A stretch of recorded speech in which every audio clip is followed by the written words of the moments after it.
Welcome back to my channel SG family. জয় Shrikrishna, Radhe Radhe. SG ফ্যামিলির পক্ষ থেকে সবাইকে স্বাগতম।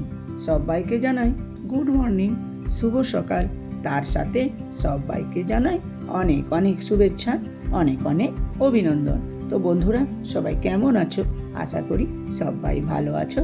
তো দেখো, রোজকার মতো চলে এলাম তোমাদের কাছে আবারও একটি গল্প নিয়ে। তো আজকের গল্প দেখো, সত্যি একটু অন্যরকম। রোজই বলি অন্যরকম, সত্যিই অন্যরকম। আগের মতো আর জমি সম্পত্তি কান্নাকাটি হাহাকার কিন্তু আনছি না। এখন একটু অন্যরকম সাজেরই গল্প নিয়ে আসছি। তো আজকের গল্প দেখো, ভালোবাসা কেমন হয়, কত রকমের হয়।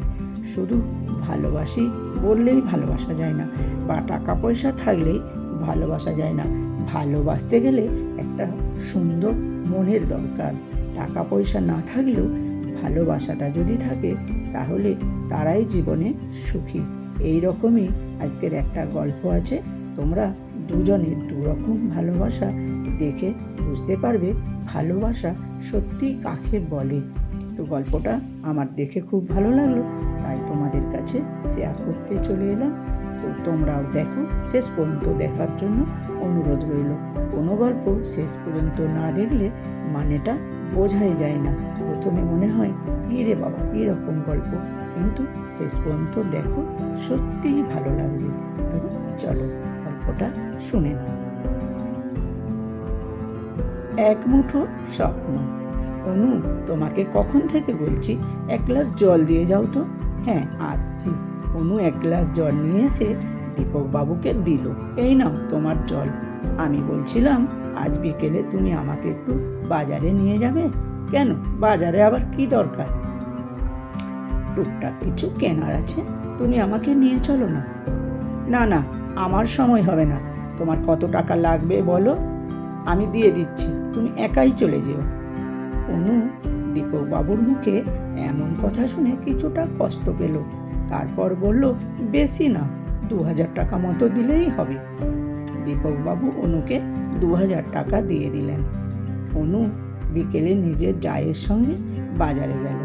অনু তার প্রয়োজনীয় জিনিস কেনার পর তার জাকে শম্পাকে জিজ্ঞাসা করলো, তুমি কিছু নেবে না? না গো দিদি, আমি কিছু নেব না। আমার যা লাগে তোমার ভাই এনে দেয়, না হলে তোমার ভাই আমাকে সঙ্গে করে নিয়ে যায়। আর দাদার মতো এত টাকা তোমার ভাইয়ের নেই, আমার হাতে দেয়ও না। দাদা তোমাকে সত্যিই খুব ভালোবাসে। অনু এবার শম্পার কথার কোনো উত্তর না দিয়ে বলল, তুমি কিছু নেবে তো নাও না, আমি টাকা দিয়ে দিচ্ছি। শম্পা তখন একটা পারফিউম নিল। টাকাটা অনু দিয়ে দিল। বাড়ি এসে শম্পা তার স্বামীকে বলল, তোমার বৌদিকে তোমার দাদা কত ভালোবাসে, যখন যা চাই এনে দেয়।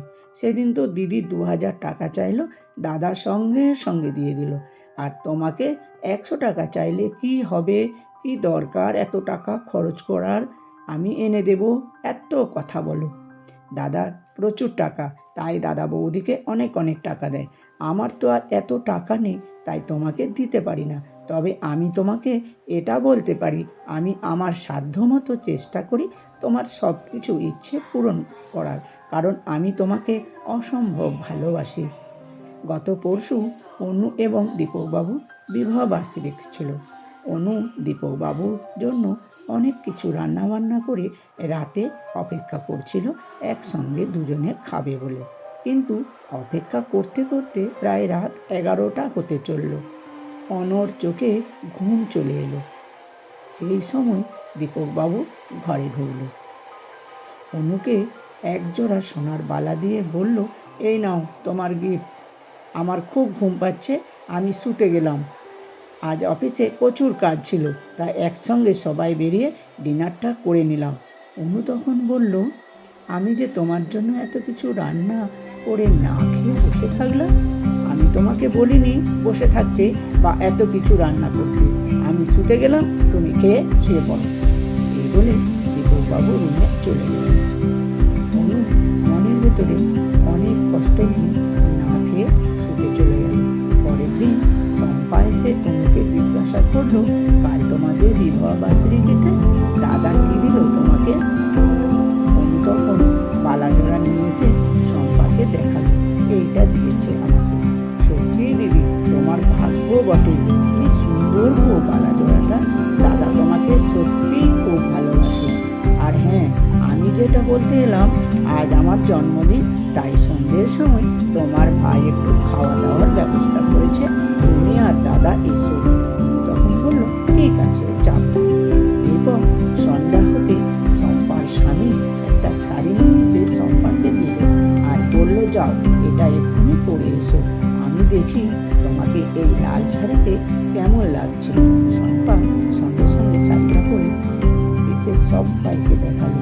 শম্পার স্বামী শম্পাকে বলল, তোমাকে খুব সুন্দর লাগছে, খুব সুন্দর মানিয়েছে এই শাড়িতে। তারপর দুজন মিলে অনেক আনন্দ করে কেক কাটলো।